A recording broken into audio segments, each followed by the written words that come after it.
Welcome to our channel, welcome to JS kitchen. வாங்க இன்றைக்கி என்ன ரெசிபி பார்க்க போகிறோன்னு பார்க்கலாம்.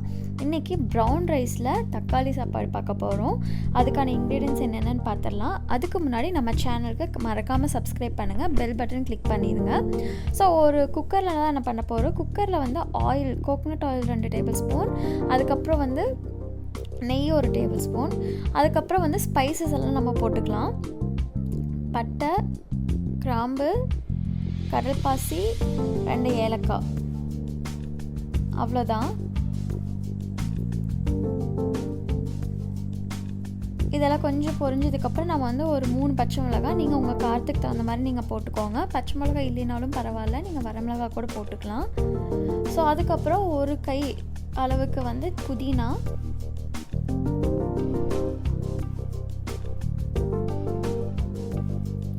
புதினா போட்டுட்டு நாம் வந்து சின்ன வெங்காயம் வந்து ஒரு 6 எடுத்திருக்கேன். தக்காளி வந்து பாருங்கள் குட்டி குட்டியாக கட் பண்ணியிருக்கேன். சின்ன வெங்காயம் 2 கட் பண்ணி போட்டிருக்கேன். ஸோ தக்காளி வந்து ஒரு 3 தக்காளி, மீடியமான தக்காளி.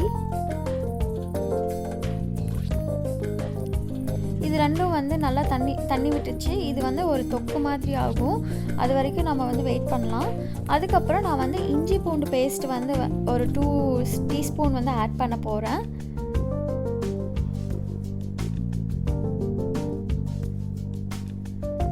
இதுவும் நல்லா பச்சை வாசம் போகிற அளவுக்கு நம்ம வதக்கணும்.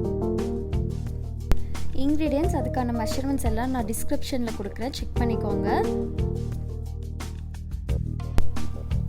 ஒரு 2 மினிட்ஸில் பார்த்தீங்கன்னா இந்த இஞ்சி பூண்டு, சின்ன வெங்காயம், தக்காளி இதெல்லாம் வந்து ஒரு தொக்கு மாதிரி இருக்குது. பாருங்கள், நல்லா எண்ணெய் பிரிஞ்சு வந்திருக்கு.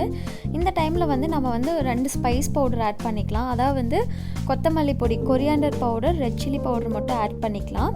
ஆட் பண்ணிட்டு நம்ம தண்ணி ஊற்றிக்கலாம், இல்லைன்னா சீக்கிரம் கரிஞ்சிரும், அடி பிடிச்சிரும். ஸோ இப்போ வாட்டர் வந்து பார்த்திங்கன்னா ரைஸ் வந்து நீங்கள் 1 கப் ரைஸ் எடுக்கிறீங்கன்னா அதே கப்பில் 2 கப் தண்ணி எடுத்துக்கோங்க. ஸோ தண்ணி வந்து நான் வந்து ஊற வச்சதுனால 2 கப் எடுத்திருக்கேன். ஸோ நீங்கள் ஊற வைக்கலான்னா இன்னொரு 3/4 கப் சேர்த்து போட்டுக்கோங்க. போட்டுட்டு நீங்கள் சால்ட் ஆட் பண்ணிக்கோங்க. லாஸ்ட்டாக வந்து நம்ம வந்து கரம் மசால் வந்து ஒரு பிஞ்ச் மாதிரி ஆட் பண்ணிக்கலாம். ஃப்ளேவர் நல்லாயிருக்கும்.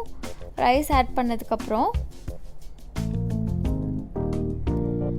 இந்த டைமில் சால்ட்டு காரெலாம் செக் பண்ணிவிட்டு க்ளோஸ் பண்ணிவிட்டு 2 விசில் மட்டும் விட்டு எடுத்துக்கலாம். பாருங்கள் எவ்வளோ அழகாக வெந்திருக்கு. அட் த சேம் டைம் அடி பிடிக்காது, நல்லா ஊற வச்சுருக்கனால.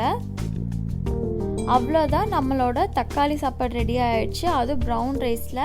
ஸோ இது வந்து ரொம்ப நல்லாயிருக்கும். நீங்கள் அதை கண்டிப்பாக ட்ரை பண்ணுங்கள். ட்ரை பண்ணிட்டு எனக்கு கமெண்ட்ஸில் சொல்லுங்கள். தேங்க்ஸ் ஃபார் வாட்சிங். பாய். இன்னொரு நல்ல இன்ட்ரெஸ்டிங்கான வீடியோவில் உங்களை பார்க்குறேன். பாய்.